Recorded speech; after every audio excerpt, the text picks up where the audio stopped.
This video segment details the use of the SWOT analysis in strategic management. We'll use that as an example, the McDonald's organization, and furthermore, we're going to create a premise that today is the 1st of January of 2007. Now, obviously, this is almost 5 years after the fact, but we're going to take a look at what we think McDonald's probably saw when it was doing its strategic planning in 2007. They're very, very successful in the strategies that they crafted. To begin any strategy planning session, a SWOT session if you will, you always have to start with a mission and make sure it's clearly articulated. And it should be of no surprise to anyone that McDonald's is simply in the fast food business and nothing more than that. Where you go from there is to then take a look inside and outside the organization, and you list strengths. And there's a lot of strength at McDonald's. First and foremost, they have more stores in 2007 than any other fast food eatery. Now, Subway has since passed them, but the McDonald's industry is really kind of the burger industry. Not, which is not to say Subway's not a competitor, but the direct competitors with McDonald's in this context would be the Burger Kings, Hardee's, Wendy's, etc. And again, they have by far more stores than any other of those types of burger restaurants. Marketing success has been very large for McDonald's in the past. They've always done very, very well, especially in enticing children to get their parents to buy from McDonald's. Strengths, moreover, is largely, if not first and foremost, in the brand name. And the Business Week in 2007, they ranked McDonald's as having a brand value, just for the golden arches, of somewhere close to $30 billion. And this is a huge strength for any corporation, of course. McDonald's, 8th ranked in the world. The fourth big strength at the time was that Consumer Reports was just coming out in early 2007 with a large scale independent taste test of a whole wide variety of coffees coming from different sources. Starbucks, of course, is still very successful today, so is Dunkin' Donuts. But when comparing all of these coffees and many, many more in blind consumer taste tests, McDonald's won that taste test, and McDonald's rode that publicity very, very hard, as they should have, especially when their premium roast coffee was selling for around $1, and Starbucks was commanding several dollars per cup of coffee for its beverages. Weaknesses, McDonald's certainly had their share. Their same store sales were down versus the prior year, and that seldom happened in McDonald's history. Stock price was down at the time, but the stock market was just in the process of taking a beating for the first time in this millennium. Nevertheless, the shareholders were not pleased, and it was generally deemed and generally thought of, especially on the heels of Super Size Me and other media reports, that it was very unhealthy to eat at McDonald's. So it kind of was getting a bad name for that. Competitive advantage, I think you probably picked up on the previous two slides of information. That brand name or brand value of nearly $30 billion is what we call in the resource-based view very hard to imitate. So something that McDonald's should be able to run with and exploit long-term sustainable competitive advantage. Opportunities to the company. Looking out at the industry at the time, there was a movement, and there still is, a movement towards connoisseur burgers. Not by everybody, but it was starting to become a growing segment of the fast food business, the $5, $6, $7, $8 burger market. And Hardee's was the first one to offer that type of product. Red Robin, of course, is now famous coast to coast for its expensive hamburgers, upper end connoisseur burgers, if you will. Opportunities also, coffee, thanks to Starbucks, had become a very large and high growth fast food type of offering. The breakfast market is the highest growth in any fast food eatery, including McDonald's, of course, but you can even take a look at today in late 2011 at Subway. Subway is now starting to enjoy great growth in the breakfast market. It's still a growing market across all fast food companies and industries. Connoisseur burgers, as I just discussed, was becoming a very large subsegment of the market.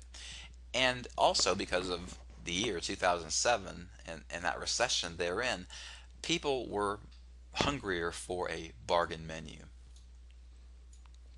Threats to the organization, usually no matter which company you're going to analyze, competition is going to rise to the fore. The growth in these Starbucks type stores, Gloria Jeans, etc., was really pulling in the coffee drinkers and the breakfast eaters uh, in the fast food business over towards those types of stores. And at the same time, the connoisseur burger notwithstanding, there's an overall trend towards eating healthier fast foods, not necessarily the Big Macs. In conclusion of this part of the video segment, just to reiterate, the strengths, the brand name, marketing, number of stores, and the newly deemed best tasting coffee. The weaknesses: sales, same store down, stock price down, unhealthy menu by virtue of media, movies, etc.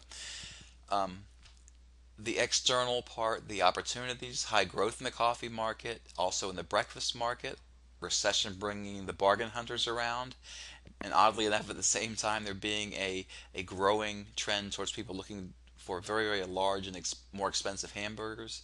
And then the threats come from the usual suspects of competition.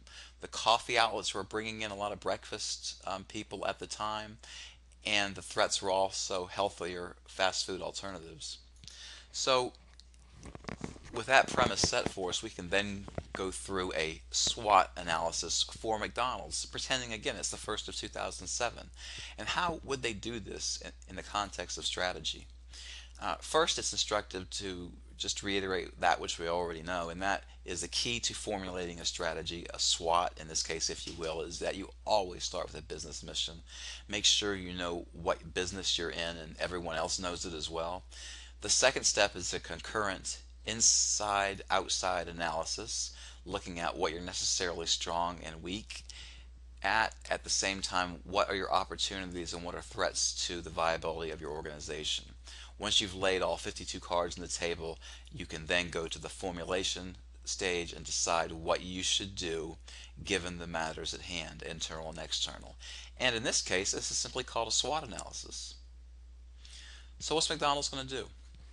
If we look at the SWOT matrix, and you've seen this graphic as a part of your module content, you can use either axis, but listing across the top axis, strengths and weaknesses, opportunities and threats go down the vertical axis, and then you start matching these strategies up, and they all have acronyms. SO, for example, strengths, opportunities. You want to use a strength, maybe brand name, to take advantage of an opportunity. Maybe it's connoisseur burgers. Strength at the same time to minimize or offset or avoid a threat of the recession, for example. Weaknesses, sluggish sales, depressed stock price. What are you going to do? You again look at opportunities that you can seize to minimize those weaknesses or overcome them. And then here's a little bit of a variance from that which you might see in traditional SWOT analysis readings, is that really these WT strategies are a catch-all strategy or catch-all category, where as you want to take a look at anything that you've not done yet to minimize weaknesses or avoid threats, and doing something you haven't done already. And organizations, when they do strategic planning, they will often brainstorm and come up with a great number of all of these types of strategies, all four types, and then go through a filtering process to see which is most plausible in leading the organization to the desired level of success. If we do this for McDonald's and we take a look at what McDonald's likely saw early in 2007, the strengths are not too hard to figure with their brand name marketing, and they did have some decent market share in the burger market, in the Wendy's, Burger King, Hardee's type market. They did fairly well, but that market was growing. In addition, that connoisseur coffee market was really growing thanks to Starbucks and Gloria Jeans and the like. And so, how can you use a strength to leverage taking advantage of an opportunity? What McDonald's did is they just rode that coffee taste tests and consumer reports, and they at first really got a big gain in same store sales thanks to some of the specialty products that they have, coffee variant products like lattes, etc. But they used this, the strength of having some good marketing to promote that which was out there that came from Consumer Reports. So that is an SO strategy that worked well for McDonald's. Again, some 4 or 5 years ago, what's McDonald's looking at threat-wise? The connoisseur burger. This phenomenon still exists today. Burgers that cost more than $5 a piece, and they're big, big fat burgers. Strengths of McDonald's, of course, is their marketing, is their product innovation. They've always been able to keep up with what fast food customers seem to want. And indeed, about that time, they launched the larger burger, Angus burger offerings, a different type, and they ran and with this product a great deal. Did very very well with it as well. Third type of strategy McDonald's was looking at: weaknesses, the slumping sales and this, which was part of the stock price problem. The threats to the organization, in 2007, and maybe even it's true today in 2011, as we don't know whether we're double dipping or not, as we get very close to 2012. What are you going to do? The recession is not always a bad thing for an organization like Walmart, for example, when customers seem to flock to Walmart in times of a recession. And McDonald's wants to make that work in their favor as well. They did by offering the value menu at $1, for different types of offerings on their menu, brought customers in, value-seeking customers. A very effective strategy, and one I would deem to be a WT strategy.